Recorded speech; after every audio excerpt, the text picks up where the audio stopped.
تذكر. في طالب يقول لك يا اخي انا والله مذاكر لما نيجي الامتحان بنسى. النسيان، والنسيان دي من الحاجات الوارده والحاجات الموجوده. النسيان، النسيان دي واحده من المشكلات النفسيه اكيد كثير من طلابنا وتلاميذنا بيعانوا منه. الحاجه اللي بعدها فوبيا الامتحان، مش كده يا استاذ احمد؟ يذاكر يجي يوم الامتحان رجفانا في راسه ده كله يطير ليه، ما يتذكر اي حاجه. صحيح. خوف، اسمه خوف الامتحان. دي واحده من الحاجات انا قاعد اقدم فيها ورش عمل كثيره جدا، انك كيف تتخلص من ضغط الامتحانات، لانه الامتحانات عند الناس عباره عن ستريس، عباره عن ضغط جاء مفاجئ. ليه سمينا ضغط؟ ما ضغط عند الناس كلها، في ناس بتنتظروا الامتحان بفارغ الصبر، زي انتظرنا لعيد المبارك، زي انتظارنا للناس المعهد النموذجي الموجودين.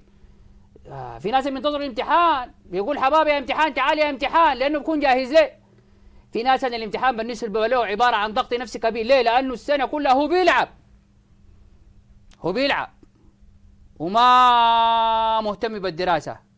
يجي يوم الامتحان الحاجه اللي بعدها في الامتحانات دي ذاته في حاجه اسمها السايكودراما. مرات قبل الامتحانات بحاجه بسيطه كده الطالب يبقى يعمل شنو؟ يعمل نظام عنده وجع بطن وواجع راسه ويقعد يبكي، يقول لك انا ما ماشي المدرسه ومجموعه بتاعت حاجات. هنا لازم الرساله بتاعتي، لازم اولياء الامور يكون عندهم الابعاد النفسيه عشان يتعاملوا مع التلاميذ والطلاب. اكيد كلام كثير، حنرجع ثاني. الباغر يلا حبيبي، الباغر كلامي كيف؟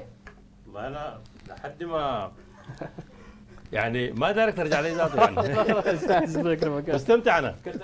الله يكرمك يا اخي، دائما قاعد تمتعنا يعني. شكرا يا دكتور بشير، وشكرا استاذ احمد المصطفى برضو على الكلام.